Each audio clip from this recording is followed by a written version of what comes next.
You're listening to Next on the Tee with Chris Mascaro, where PGA and LPGA legends, pros and top instructors come to share their stories, insights and tips. Now, back to you, Chris. And now back with me on the French Lick Resort guest line is Lisa Longball Vlooswyk. Let me remind you a little bit about Lisa's background. She is now an 8-time Canadian long drive champion. She's a 15-time World Long Drive finalist, and she finished second in 2009 and 2011. She set the Canadian long drive record at 350 yards, 2 feet, 2 inches. She's the first woman to ever hit it over 350 yards in competition. She's also a wonderful keynote speaker and a golf entertainer, and I'm very excited that she is back with me again tonight here on Next on the Tee. Hey, Lisa, thanks for coming back on the show. Oh, Chris, I'm absolutely honored. I've been looking forward to this all season. I appreciate you. Lisa, it's been a little while since we got to have you as part of the show, so catch us up. What's been going on with you so far this year? Oh, wow. You know, it's been super exciting. Since I was last on your show, I had just signed with Callaway Golf in a new endorsement deal at the time, which was pretty cool. But Chris, what was absolutely amazing, I received a call this past winter from Callaway Golf Apparel. So that's actually under the Perry Ellis brand. And they were doing a catalog shoot for their fall 2018 apparel line. And they said, Lisa, we'd love for you to be our cover model for that, for women. And so I was just blown away. So I was flown down to Dallas, and we did a photo shoot. They rented out the Dallas Cowboys golf course, and we were there for 12 hours, and we shot 6 a.m. to 6 p.m. And I think holy cow, I think it was like 36 outfits. It was just absolutely unbelievable. And if you look at the current right now, the fall 2018 catalog, you'll see my image on the front. So again, just blown away, Chris, because here I'm a mom, and it just shows that Callaway really believes in moms as athletes. And I again, just absolutely honored. To that end, Lisa, when we talked last time, you had just sort of switched over, to your point, from Nike to Callaway, and you had the Epic driver. So I'm curious, did you put the Rogue driver in play this year? Oh, you bet I did. That became my gamer. And I have to tell you, it also has the jailbreak technology. And what I also saw on the rest of my bag, for the first time, the jailbreak technology in the Rogue line is in the Fairwoods and the hybrids. And Chris, it is unbelievable. I was playing with my husband a couple weekends ago, and I sometimes, when I want to make sure I keep it in play and don't want to be laying 3 off the tee, I pulled out my fairway wood and I hit it 300 yards off the tee. And yes, I'm a long driver, but man, exactly, that's what I said. My husband literally paced it off because he's like, "Come on," And so it was absolutely that jailbreak technology to me has been just fantastic. And although I love my Epic, the Rogue gives me that little bit more ball speed that I was looking for. And yeah, I put it into play right away. And for any of your listeners out there, again, they'll see huge gains as well in those fairway woods and hybrids. So when you went from Nike to the Epic and now Epic to Rogue, how much more distance did you get in each one of those steps? Oh boy, I would say I got, the first step would be, I saw at least kind of like a 10, 12 yard difference in the first one. And I'm looking at moving to the Rogue driver, I'd say another 8 yards, moving on. And again, in our sport, that's absolutely huge. I lost the world title, in 2011. I came second in the world to Sandra Karlberg, our reigning world champion, by 3 yards. So, again, it's those yards, those 2, 3, 4, 5, 8 yards, that's the difference between a world title and 10th place. And Lisa, when you're out playing, like you mentioned a moment ago with your husband, same driver that you use in competition, or is it different when you're in competition? Do you have a different settings, different shaft, that sort of thing? Yeah, excellent question. You know what? I did. So I've done a few, like a Monday qualifier for the LPGA Tour, for the Canadian Women's Open. And when I switched back down to like a play style driver, which would be a 45-inch shaft. Of course, the USGA allows up to 48 inches. And of course, our World Long Drive Association always conforms. All our equipment is conforming. And when we check into any of our competitions, all our equipment is checked prior to competing. So I actually tried to switch down to that 45, but I've swung tens of thousands of times with my long drive club. So actually, when I play on a regular golf course, I use my 48-inch driver. I maybe take it down a little bit of a step, but I feel so much more comfortable and confident with that, and I'm hitting fairways. So I'm excited to I definitely put that long driver into play. And Lisa, unfortunately, I read a post on social media regarding you not being able to defend the Canadian Long Drive Championship or compete in the World Long Drive Championship. You got a little rotator cuff injury going on? That's got to be heartbreaking. Chris, When you say heartbreaking, literally tears. And, maybe I should knock on wood because this is my first injury in 17 years of competing. So maybe I should consider myself really lucky. But I was so proud that, since we last spoke, I won my 8 Canadian long drive title just outside of Toronto. So super proud of that. And then I flew directly down to World Championships last year. I was top 5 in the world in 2016.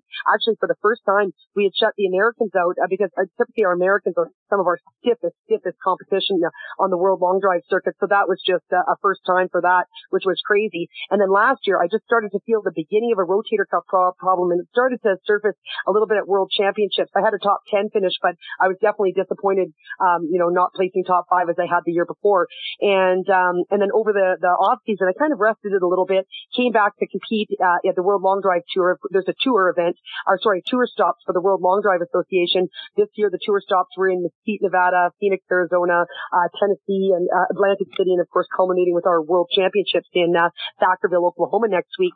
But I went to the Phoenix event and I really struggled. I felt a lot of pain after I competed. I had to stop hitting between sets. I couldn't even do up my seatbelt, taking my right arm and reaching across my body to do my seatbelt up in the car, or taking anything off over my head just really was a lot of pain, and I couldn't sleep on that side. So finally I realized I really needed to take care of it. So I've been going to physiotherapy, doing laser light therapy, active release therapy every single week, sometimes twice a week.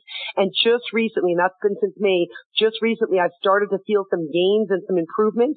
And I'm back to, I'd say, about 80-85%. But when I consulted with my doctor, we just decided that if I go compete now, which means smashing buckets as hard as humanly possible, I'll probably regress, and it'll take me another 6 months to come back to where I am right now. And our first event of the year is going to be in probably April in Mesquite. So we decided that if I really want to have longevity in this career, I need to give it a rest this year. So unfortunately, I won't be going this weekend to defend my Canadian title, and I won't be competing at my first World Championship since 2001. So absolutely heartbreaking. But I am, Chris, I've now gotten to the point, I'm excited for 2019. I've already started my routine, my workout to kind of get myself prepared so I can be in the best shape possible for when that first tour event hits. Lisa, switching gears a little bit, and you're such a wonderful ambassador of the game. You do a wonderful job helping bring more women into the game, whether it's through being the Canadian lead for Women's Golf Day or all the clinics that you do. I'm curious, are more women starting to take the game up and keeping it as a game of a lifetime? How are you seeing participation amongst women? Oh, another great question, Chris. I am seeing an increase. I have been so proud to be the Canadian lead on the Women's Golf Day initiative.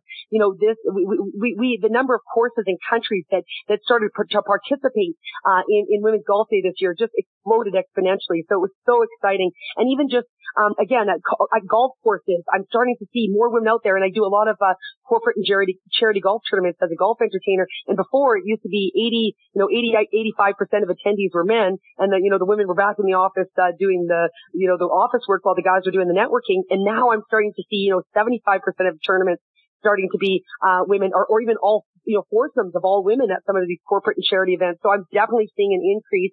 And I hope this is just a tradition that continues, because, Chris, I think a factor, at least in Canada, hopefully North America and abroad, would be little Brooke Henderson. Canadian Brooke Henderson, she had the weight of a nation on her this past weekend for the LPGA Tour event at the Canadian Women's Open, the CP Canadian Women's Open, in Saskatchewan. And she brings home the title with a 4-stroke margin. She is the first Canadian to bring home the national title, since 1973. So for her to do that, I think that when all these young girls are watching, she not only inspired young girls and women, but I think also golfers in general, when they see a story like that and they see, a young girl achieve so much success, I think it gets more people into the game and definitely more women into the game. And Lisa, talking about the events that you do, and I was curious, and we talked a little bit about this last time, but I'm always curious, when you're out there playing in a Pro-Am or in a corporate event and you're teamed with, at least 2, maybe 3 other men in the foursome that you're playing in, what are the men like when you're playing? I usually get one of two responses.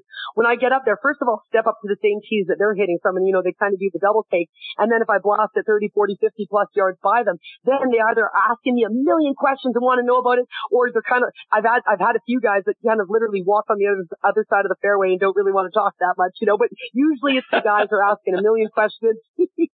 But it's quite fun. It really is quite fun. It's so funny though. Often, again, my husband and I will go play, and we'll get paired with two guys. And I call it the look. The twosome comes up to me, the starter introduced us, that we're our playing partners, and they kind of roll their eyes like, oh, okay, they got stuck with the chick, right? So it's kind of funny that, and then once we're on the first tee, usually the story changes a little bit, but, and again, that's always really humorous. So Lisa, I got to get a couple of tips from you before we let you go. And obviously we're all searching for more distance. When you're doing one of your clinics, what are some of the mistakes that you see we amateurs do that is costing us yards? Oh, two. I would say two in particular. One more for women would be, I would say that 80% of women can't hit it over 200 yards. And in my opinion, it's because women tend to be arms lifters versus turning their body. They don't create coil and torque. They're a little bit more flexible than their male counterparts, so they lift their arms. All they can do is drop their arms, and, they'll hit it 150 yards straight down the pipe, but they'll never be any longer. So if you want to know if that's you, if you're one of the listeners, does your 8-iron go as far as your 7-iron, go as far as your 6-iron? If the answer is yes, you're an arms lifter. What I see from my guys, I see that my guys will make a good turn, but the problem is once they make this good turn, and that's what creates coil and torque, because of course, Chris, what leads to distance with any of your clubs, not just driver, is the ability to create club head speed and ball speed. And you need to have coil and torque in your swing, so guys will make a good turn, but where the guys make a mistake or a big power leak, when they get to the top of their backswing, their first move in their downswing is that back shoulder, because they're trying to muscle it and kill it, kill the golf ball, and that absolutely kills their distance, because their upper body ends up outracing their lower body. Coil and torque is lost.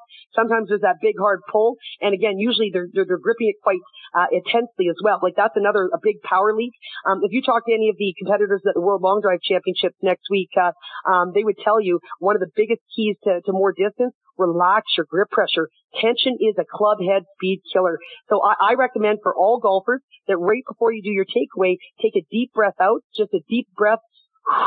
Breathe out. By breathing out, that relaxes your tension in your forearms, your hands, and you become more supple, and you will be able to gain more club head speed versus tense muscles.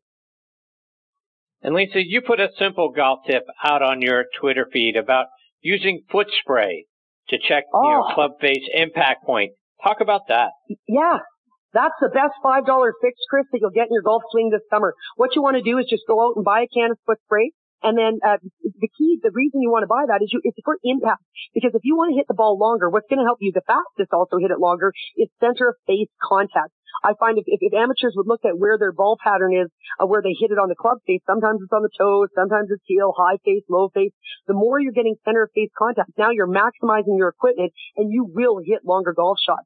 So again, what you're going to do, you're going to get that can of foot spray. You're going to hold it about a foot, 2 feet away from the club face, and you can do this with any club face: driver, irons, fairways, hybrids. Give it a little spray, just a light mist, so that it's coated lightly. You're going to take a swing. After you swing, take a peek at your club face and see where did you impact it. And if it's not center face, make a few more swings and adjustments till you get to that point. But it's also a great teacher in that, let's say you're hitting all your shots off the heel. Maybe you're standing too close to the ball. Maybe you're hitting all your shots off the toe. Perhaps you're standing too far away from it. So again, it's a quick little lesson and really helps you quickly find the center of the club face and again, get more yardage. Lisa, let our listeners know, where are you going to be speaking this winter? What have you got coming up where our listeners can go and find you? Oh, Chris, I'm super excited. I just opened, so I've been doing for 5 years, I've run a golf school in the United States, for women. It's a 3-day golf school. I've done it in Phoenix and Las Vegas. And so I'm going to continue to do one in Phoenix, March 7th to 10th, 2019. But I've added one in Orlando. I had so many girls on the East Coast of the United States, a lot of New Yorkers and even the Midwest, kind of the Chicago area and Atlanta. A lot of ladies saying, gosh, Lisa, I'd love to come out to your school. So this year I added an Orlando school. So, February, 21st to 24th, I'm doing a golf school in Orlando, Florida. Can't wait. And it's my first one again on the eastern side of the country. So would love to see anyone. And again, if they want any information on that, they can definitely check that out at my website, which is www.lisalongball.com under schools. And Lisa, how about on social media? How can we keep track of all the great things you're doing on social media? Oh, well, you know what? I would love to connect with audience members, especially if they have any questions or just want to share anything with me on Twitter and Instagram. I'm at Lisa Longball, because if I was Lisa Vlooswyk, no one would be able to spell it or find me. So I'm at Lisa Longball, Twitter and Instagram. And on Facebook, add me as a friend. I've got a page, but feel free to add me as a friend. I'm Lisa Longball Vlooswyk. So again, I'd love to have a back and forth conversation with people. So welcome people on social media, and I sure enjoy following your social media, Chris. You are so positive out there in the golf world, and always have your finger on the pulse of what's going on, but always promoting people so positively. So thank you for what you do to give back to this sport, Chris. I appreciate you very much, Lisa. I can't thank you enough for taking time out of your night. It's always fun having you as part of the show. I hope you'll come back soon, share more of your stories, your insights, and let us know all the great things you're doing, because you're fantastic, Lisa. I can't wait, Chris. And again, I really appreciate you having me on the show. Take care, Lisa. All the best to you and your family. We'll catch up soon. Thank you. You as well, Chris. That is Lisa Longball Vlooswyk, and again, check her out online at lisalongball.com, and then follow her on Twitter and Instagram. Great stuff. She's always doing something, whether it's a clinic or, like I say, what a wonderful ambassador she is, and being the Canadian lead for Women's Golf Day, promoting the game, attracting more and more women, young girls to the sport, which we obviously need. She is absolutely amazing and doing great things, and hopefully she gets that rotator cuff healed up, and she can get back out there and get in these long drive contests again. But what a wonderful human being. Look forward to having her back soon.